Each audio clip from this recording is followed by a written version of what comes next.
Ons lees die oordenking vir 1 Desember uit Die Here is my herder met die vriendelike vergunning van Lizette Murray. Die opskrif by vandag is uit die geslag van Dawid. Die teksvers kom uit Matteus 1 vers 1, 2, 5, 6 en vers 16. Daar staan geskrywe, die geslagsregister van Jesus Christus, die seun van Dawid, die seun van Abraham. Abraham was die vader van Isak, en Isak van Jakob, en Jakob van Juda en sy broers. Salmon was die vader van Boas by Rahab, Boas van Obed by Rut, Obed van Isaï. Isaï was die vader van koning Dawid. Dawid was die vader van Salomo by die vrou Urija. Dawid was die vader van Josef, die man van Maria, uit wie gebore is Jesus, wat Christus genoem word. In Bybelse tye was 'n geslagsregister soos 'n getuigskrif of 'n CV vandag vir ons is. Jy selekteer die inligting sodat net die beste aan die leser voorgehou word. Die minder goeie dele word dus gerieflikheidshalwe uitgelaat. Dieselfde was destyds die geval met die geslagsregisters.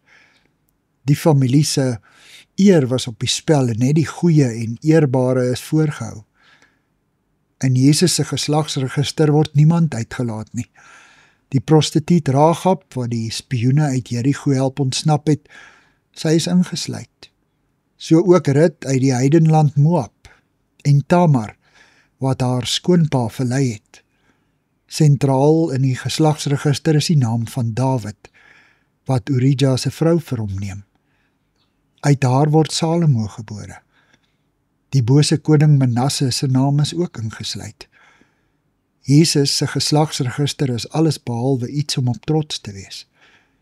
Ons sien die name van moordenaars, bedrieërs, sosiaal uitgeworpenes en skadufigure.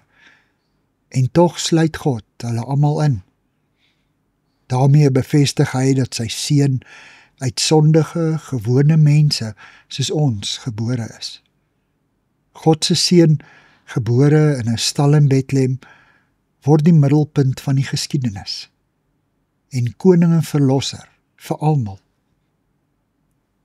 Here, dankie dat U ook my verlosser is. Amen. Dankie vir die saamkuier. Ek deel Lizette se kontak en webblad besonderhede in die inligtingsparagraaf van hierdie voorlesing. Daar is ook skakels na voorlesings van Lizette se ander publikasies wat op hierdie platform beskikbaar is.